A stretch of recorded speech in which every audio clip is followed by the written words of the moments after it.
Ini sesi terakhir. Pada sesi ini, kita akan mencermati industri logistik yang sempat saya sebut dalam sesi sebelumnya. Industri logistik terbesar kedua adalah Port and Logistic Industry 4.0. Kini di Busan, ada beberapa industri logistik maritim dan pelabuhan seperti barang kebutuhan kapal, perbaikan kapal, pengelolaan kapal, folding, dan lain-lain.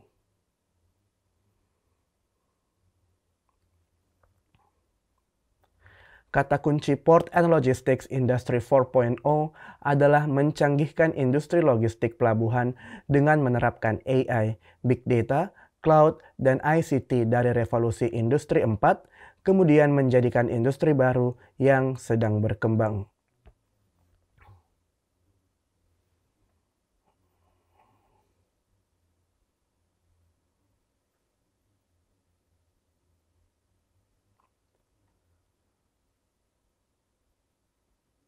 Contoh terbaik adalah Port XL di Rotterdam.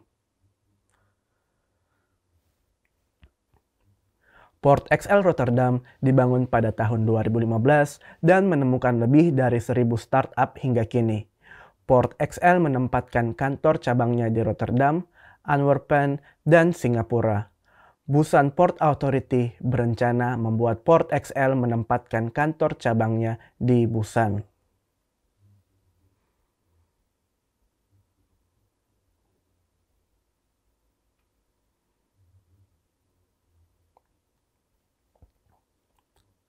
Port XL Rotterdam juga mengelola bermacam-macam platform startup seperti transportasi laut, pelabuhan, logistik, dan lain-lain, sehingga menyediakan layanan seperti konsultan pendidikan, pembuatan surat kontrak saat startup maju ke luar negeri, selain mencari perusahaan andalan. Secara nyata, 84 startup menandatangani kontrak dengan perusahaan-perusahaan global.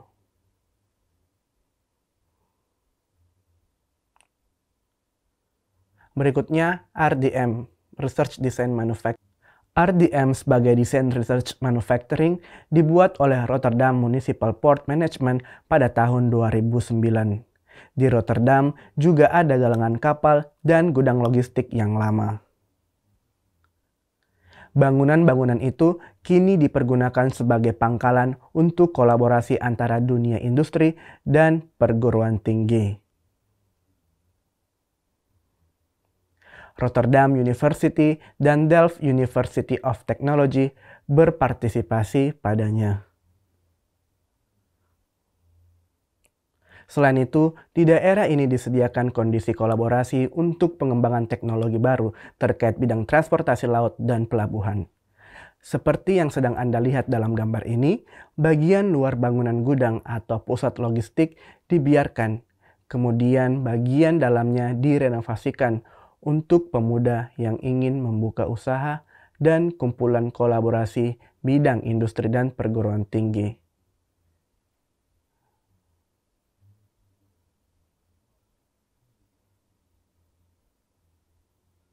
Di sini juga dikelola platform pertukaran teknologi yang sangat aktif.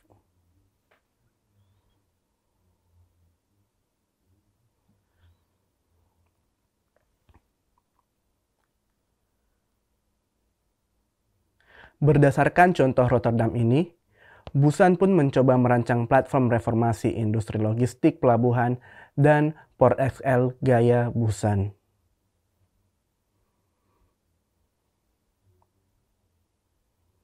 Dengan menerapkan teknologi ICT, industri logistik pelabuhan dan transportasi laut yang tradisional dicanggihkan, kemudian ditumbuhkan sebagai industri baru yang sedang berkembang. Pemerintah Busan mengelola program untuk menumbuhkan startup dan sistem sertifikat perusahaan di bidang pelabuhan, logistik, dan transportasi laut.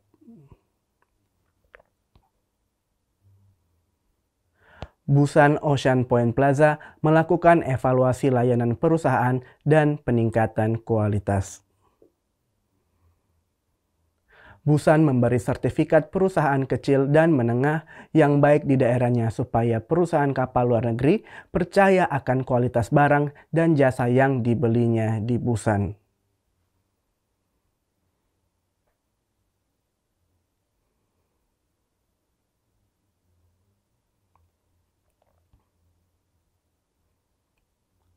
Busan Ocean Point Plaza juga membuat platform gabungan dan memberikan bantuan pada perusahaan yang berpartisipasi melakukan bisnis di luar negeri.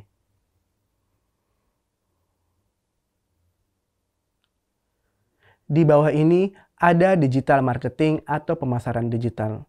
Aktivitas pemasaran yang berada dilakukan dengan cara tatap muka atau mencari suatu barang melalui pencarian situs web. Kalau pemasaran digital, misalnya, jika kita ingin membeli suatu barang, biasanya mencarinya di situs web Google. Kalau barang itu ditemukan dalam 3 halaman situs Google, berarti barang itu sedang dipasarkan dan orang tersebut bertanya tentang barang itu.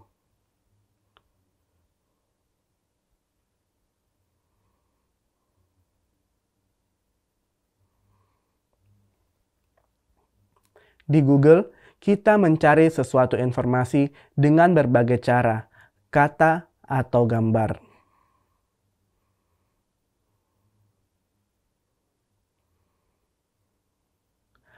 AI Google memberikan hasil yang paling tepat akan hal yang kita cari. AI pencari di Google memunculkan barang yang kita cari setidak-tidaknya pada halaman ketiga.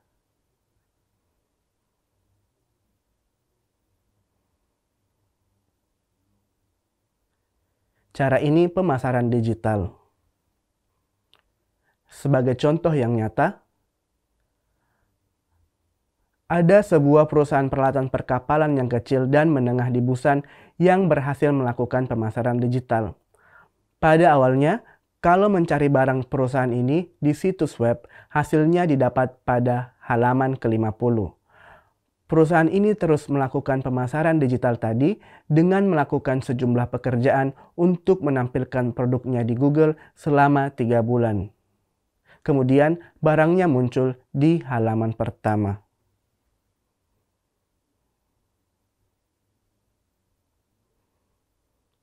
Setelah itu, perusahaan di luar negeri mengirim email ke kepala perusahaan untuk menanyakan produknya, kemudian penjualan perusahaan pun meningkat.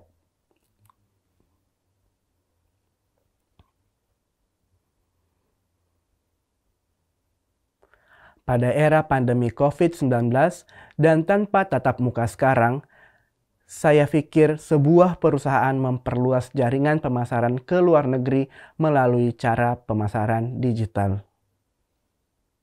Kedua, Busan Fest, Funding Education Startup Technology.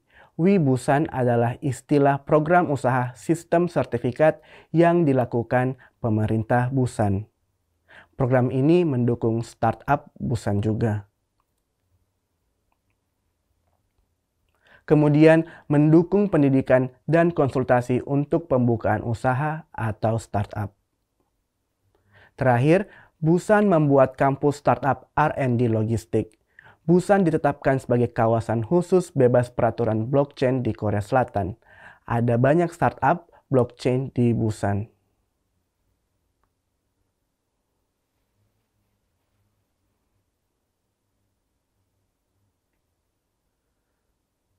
Karena Busan merupakan kawasan khusus bebas peraturan terkait blockchain, maka banyak perusahaan melakukan testbed di Busan. Dengan menggabungkan teknologi blockchain dan teknologi logistik pelabuhan, mereka membuat startup baru dan teknologi yang baru. Basis cold chain atau rantai dingin pada revolusi industri 4. Baru-baru ini di Korea Selatan, Cina, dan Jepang meningkat permintaan cold chain yang mengangkut barang dalam kondisi suhu rendah. Karena itu, sistem logistik barang segar akan menjadi usaha yang penting ke depan. Busan berencana membuat kampus startup yang mengembangkan sistem logistik berdasarkan cold chain. Busan mengelola berbagai ruang startup dan membuat organisasi penumbuhan industri pelabuhan yang menumbuhkan 3 sistem, yaitu Busan Ocean Point Plaza, Busan Fest, dan kampus startup R&D Logistik. Melaluinya, semua industri di Busan diperkembangkan dari industri barang kebutuhan kapal, perbaikan kapal, peralatan kapal, dan sebagainya.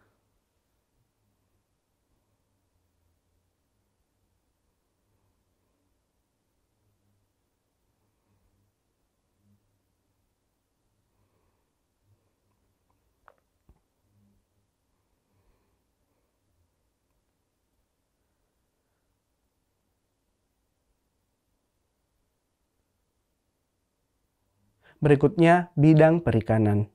Saya akan menerangkan satu hal saja yang paling utama di Busan. Pertama, Busan akan meningkatkan teknologi produksi perikanan. Budidaya ikan yang telah dilakukan selama ini dijadikan sebagai industri masa depan dengan penerapan teknologi smart dan perikanan. Terlebih dahulu, membuat klaster makanan hasil laut dan melakukan berbagai testbed untuk berbagai jenis pabrik makanan hasil laut.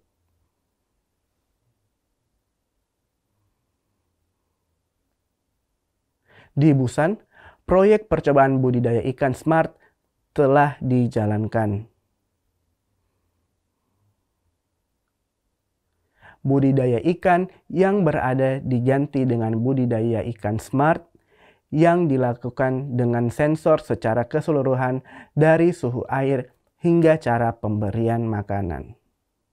Omuk yang mirip dengan bakso di Indonesia kini digolongkan makanan hasil laut di Busan. Produk makanan omuk itu kini diekspor ke Singapura, Amerika Serikat, dan Kanada selain di Korea Selatan saja. Jadi Busan berencana lebih banyak industri makanan hasil laut diaktifkan dan diperkembangkan.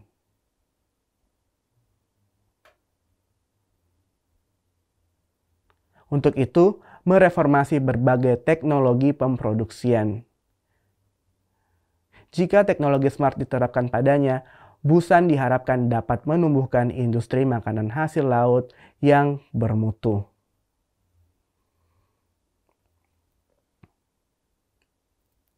Kedua, membuat ekosistem industri perikanan yang menyatukan rantai nilai.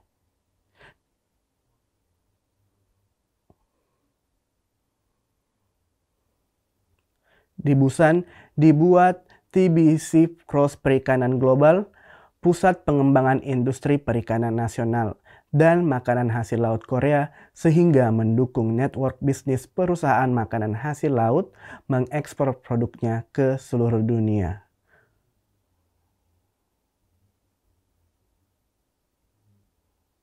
Untuk itu, pemerintah Busan berencana membuat platform industri dan mengaktifkan banyak network.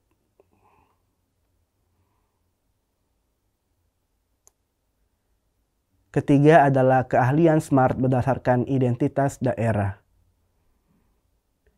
Itu adalah menumbuhkan tenaga kerja yang memimpin perkembangan dan reformasi industri perikanan. Supaya sebuah industri berkembang, hal yang paling penting adalah melatih tenaga ahli bidangnya karena pekerjaan itu dilakukan oleh manusia. Sebab itu, Busan berencana melatih lebih banyak tenaga ahli di bidang perikanan sehingga industri perikanan sekarang dapat meloncat dari bentuk industri pertama ke industri kedua.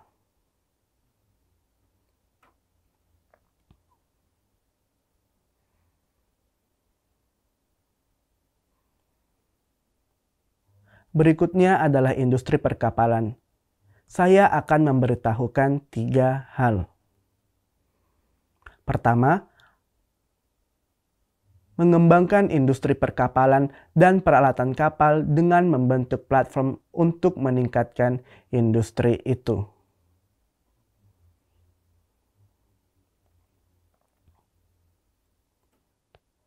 Sebagaimana telah saya jelaskan di bagian tentang kondisi industri Busan tadi, sekitar 500 perusahaan peralatan kapal terdapat di Busan. Peralatan yang dibuat di Busan dibawa ke 3 galangan kapal utama Korea Selatan berlokasi di Ulsan dan Goje.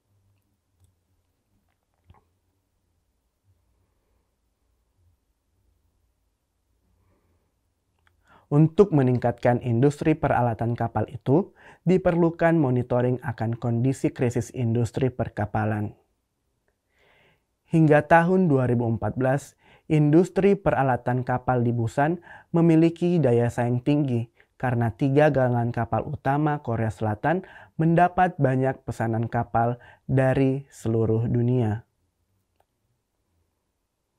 Setelah industri perkapalan Cina berkembang, industri perkapalan Korea Selatan terpaksa bersaing dengan perkapalan Cina. Untuk mengatasi kesulitan seperti itu, Busan menyediakan kebijakan agar pihak industri peralatan kapal menerapkan teknologi baru dengan cepat sehingga mengatasi persaingan dengan Cina melalui aktivitas monitoring itu.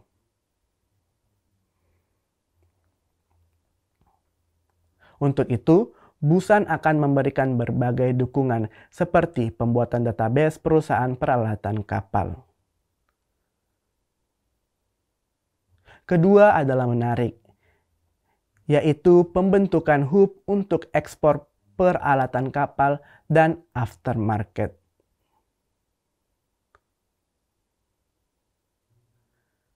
Sekitar 500 perusahaan peralatan kapal sebenarnya sibuk menyediakan barang untuk 3 galangan kapal utama domestik selama ini. Karena ketiga galangan kapal itu membuat kebanyakan kapal di seluruh dunia sejak tahun 2000. Sebab itu, perusahaan peralatan kapal tidak sanggup melakukan ekspor dan pemasaran produk mereka ke luar negeri. Mereka mengelola usahanya dengan fokus penyediaan peralatan untuk 3 galangan kapal utama Korea Selatan. Setelah industri perikanan Cina berkembang, industri perkapalan Korea Selatan turun dan permintaan barangnya menurun. Pihak industri perkapalan akhirnya mencari jalan keluarnya, itulah hub aftermarket pasar sekunder. Kapal-kapal yang dibuat oleh Korea Selatan sejak tahun 2000 mulai berlayar di seluruh dunia. Kapal-kapal itu harus diperiksa secara teratur dan komponennya juga diganti setiap 2,5 sampai 5 tahun. Dulu, karena perusahaan peralatan kapal di Busan tidak memiliki network pemasarannya di luar negeri, maka pergantian komponen kapal-kapal tersebut tidak dapat dilakukan dengan tepat.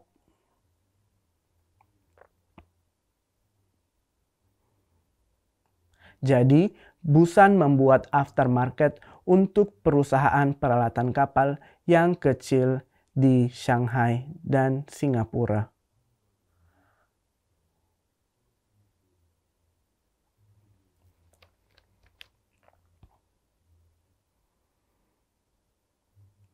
Untuk perusahaan yang tidak mempunyai network pemasaran di luar negeri, Busan yang membuat sistem bantuan seperti koperasi agar perusahaan tersebut menyimpan dan mengantar peralatan dan komponennya secara bersama-sama.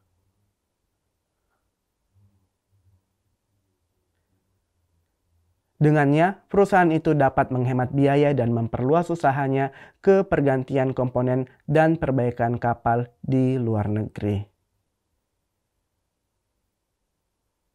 Ketiga, kecanggihan teknologi perkapalan dan kepemilikan teknologi intinya. Sebagaimana telah saya katakan, perusahaan sebesar memiliki teknologi R&D sendiri dan ruang untuk tes dan percobaan sehingga dapat melakukan banyak penelitian dan percobaan, dan akhirnya memperoleh sertifikat untuk produknya.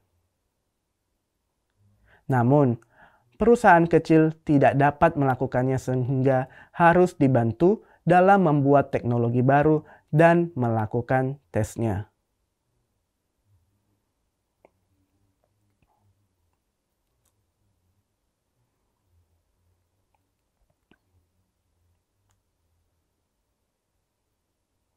Di bidang perkapalan, khususnya pembuatan kapal, Cina cukup menghampiri Korea Selatan. Untungnya, Korea Selatan mempunyai daya saing pada bidang kapal LNG. Pangsa pasarnya pun lebih tinggi daripada Cina. Baru-baru ini mendapat 100 pesanan kapal LNG dari Qatar, Timur Tengah.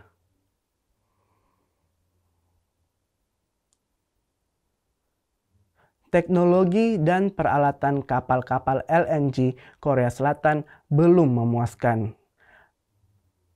Hanya 50% peralatan dapat disediakan untuk galangan kapal dalam negeri.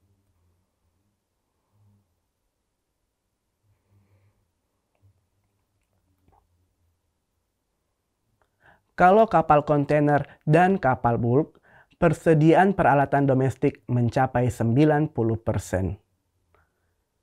Oleh karena itu, diperlukan suatu organisasi pendukung untuk perusahaan peralatan kapal LNG dalam memperoleh teknologi dan sertifikat bersangkutan.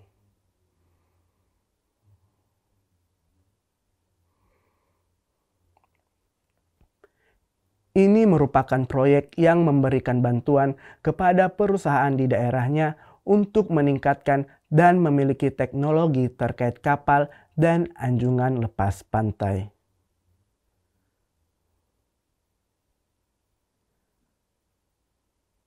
Berikutnya, keuangan maritim.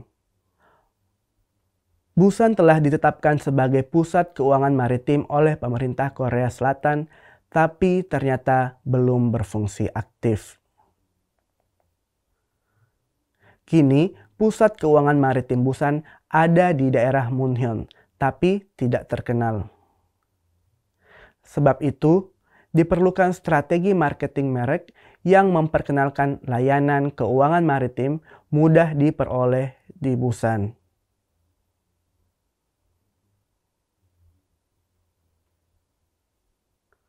Kedua, pembentukan hub keuangan maritim. Korea Ocean Business Corporation di Busan memberikan berbagai layanan keuangan bagi bidang perkapalan. Proyek pembentukan hub keuangan maritim untuk membantu banyak perusahaan kapal ditempatkan di Busan dan mendapat bantuan keuangan jika perusahaan itu membuat kapal.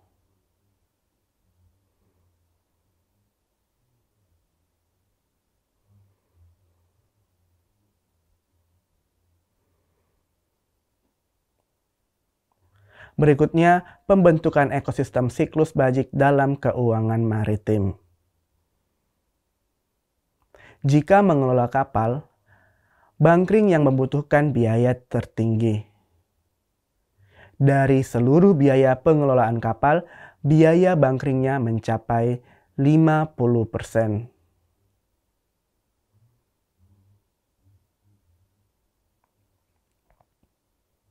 Jadi, para pengelola kapal memperhatikan penghematan biaya, maka memikirkan di mana mereka dapat membeli bahan bakar minyak termurah dan memakainya dengan tepat.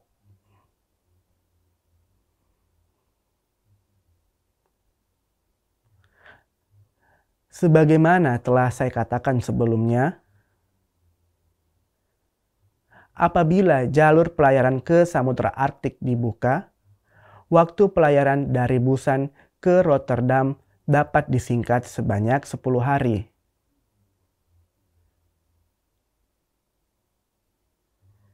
Jadi, jika ke Eropa dari Busan, kapal-kapal berlayar lewat jalur pelayaran ke Samudra Arktik itu.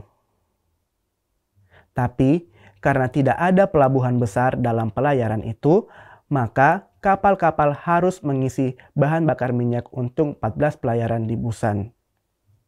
Untuk memungkinkannya, harga bunkering di Pelabuhan Busan harus murah daripada pelabuhan-pelabuhan lain. Syukur pemerintah Korea Selatan dan Korea Ocean Business Corporation membuat kondisi untuk Busan mengimpor minyak itu dengan harga rendah supaya menjualnya ke kapal-kapal. Kalau begitu, kapal-kapal di seluruh dunia akan datang ke Pelabuhan Busan. Kalau kapal-kapal datang untuk mengisi bahan bakar minyak berharga murah itu, lembaga-lembaga keuangan dunia pun ikut mendatangi Busan. Unsur utama untuknya adalah bunkering. Jika bidang bunkering dan bidang keuangan digabungkan, daerah itu dapat memiliki landasan pengaktifan keuangan maritim. Contoh utamanya adalah Singapura, dan negara ini dapat berkembang sebagai pusat keuangan maritim berkat bunkering.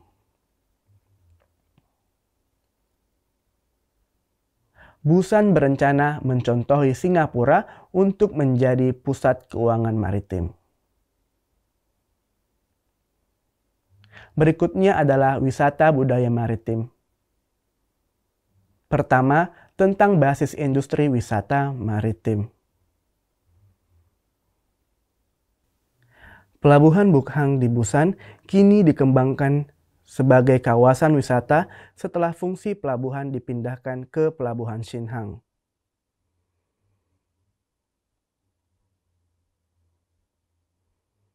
Dengan menyediakan tempat kecil di kawasan Pelabuhan Bukhang untuk wisata maritim dan mengaktifkan kegiatan wisata maritim. Untuknya, Busan membuat basis untuk pariwisata maritim seperti Kompleks Resort Maritim Gaya Busan, tempat pendidikan olahraga maritim, rekreasi laut, dan lain-lain.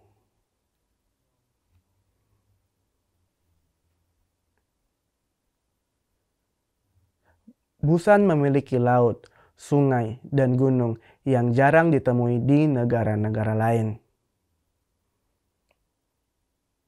Di antara kota-kota maritim utama di dunia, jarang ada kota yang memiliki laut, sungai, dan gunung semuanya.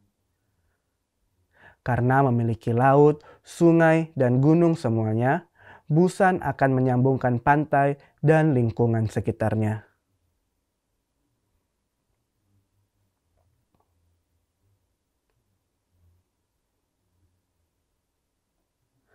Di Busan, ada sebuah jalan khusus untuk pejalan dan namanya Galmegil. Rencananya, jalan itu dikembangkan dengan menyambungkan sungai dan pantai di dekatnya.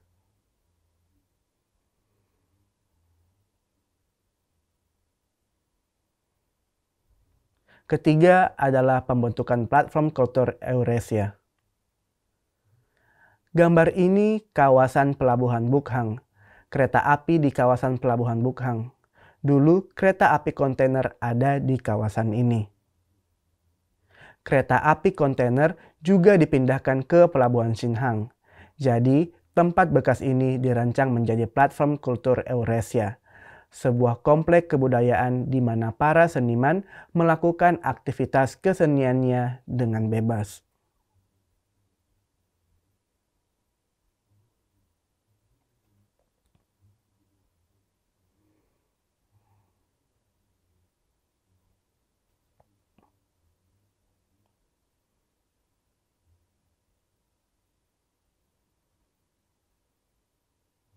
Berikutnya, bidang teknologi maritim. Terlebih dahulu tentang lembaga penelitian kutub. Mungkin Anda merasa asing dengannya. Kutub terbagi, kutub selatan dan kutub utara.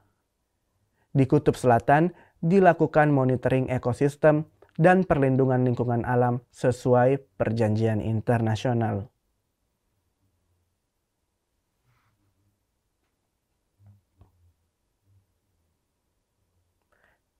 Di kutub utara yang sedang mencair, kini dilakukan berbagai kegiatan eksplorasi oleh negara-negara maju untuk mendapat sumber daya alam dan membuka jalur pelayaran ke Samudra Arktik.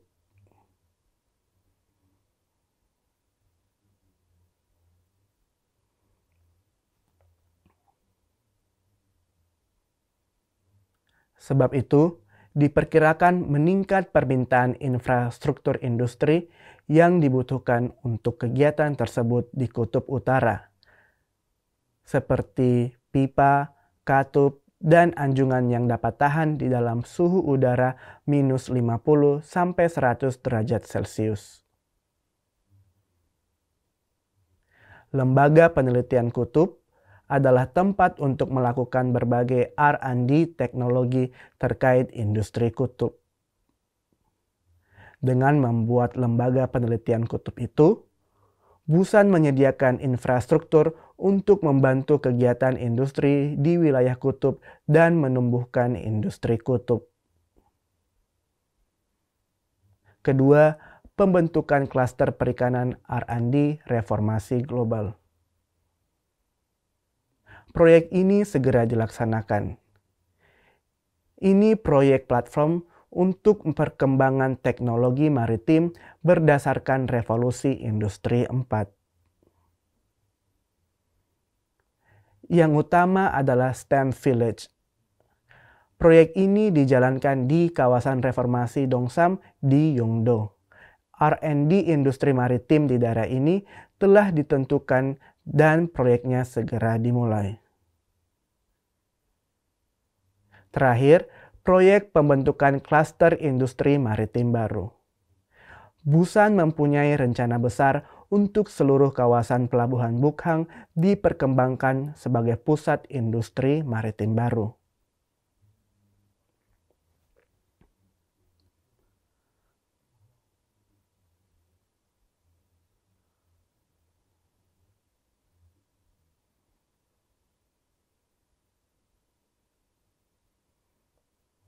Berikutnya langkah-langkah pelaksanaannya. Untuk Busan dijadikan ibu kota maritim di era Asia Timur Laut, diperlukan 4 hal. Pertama, diperlukan perubahan pikiran berorientasi maritim. Banyak orang Korea Selatan melakukan kegiatan mereka di wilayah ibu kota dan sekitarnya. Mereka berorientasi mementingkan darat. Tapi bagi penduduk Busan, laut adalah tanah. Pikiran perlu diubah lalu berorientasi ke laut.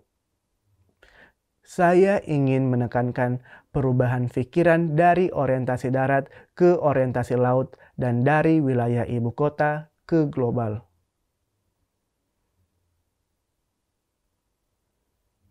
Pada zaman dulu, pelabuhan dan laut hanya berfungsi untuk memproseskan kargo saja, namun kini berubah menjadi memiliki fungsi utama untuk industri maritim.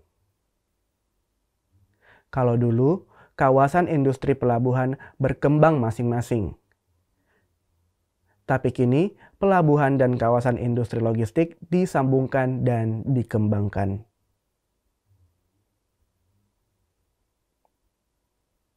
Kedua, melihat negara-negara yang berkembang melalui kelautan, kepemimpinan maritim mereka sangat meningkat.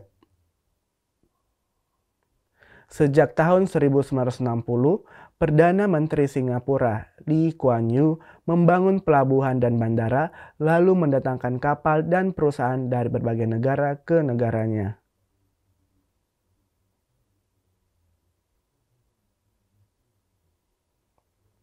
Melalui pengembangan pelabuhan, Singapura membuat kapal-kapal dari seluruh dunia singgah ke Singapura saat melewati Selat Malaka untuk bunkering, pembelian barang kebutuhan kapal.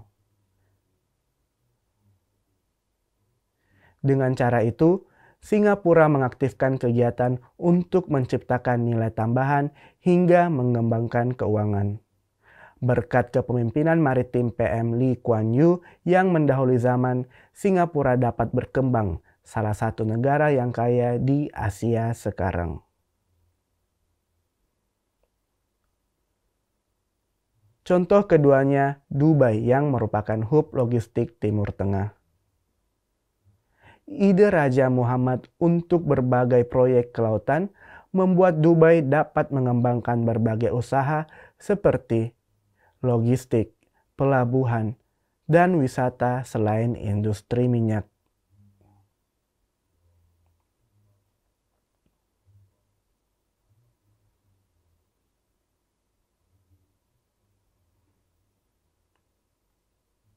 Ini pun kepemimpinan maritim Raja Muhammad.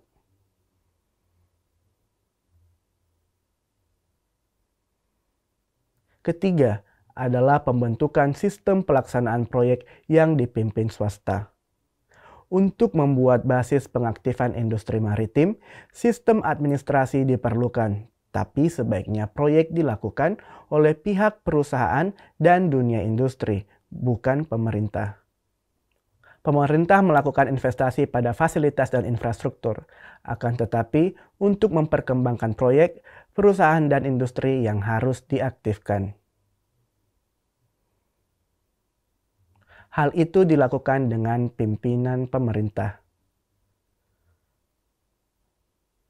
Terakhir, perusahaan global maupun kantor cabangnya dilibatkan industri maritim. Singapura adalah kasus yang berhasil. Busan pun harus dapat menarik berbagai perusahaan dan kantor cabangnya dari Asia Timur Laut ke Busan, terutamanya kawasan pelabuhan Bukhang yang sedang dikembangkan.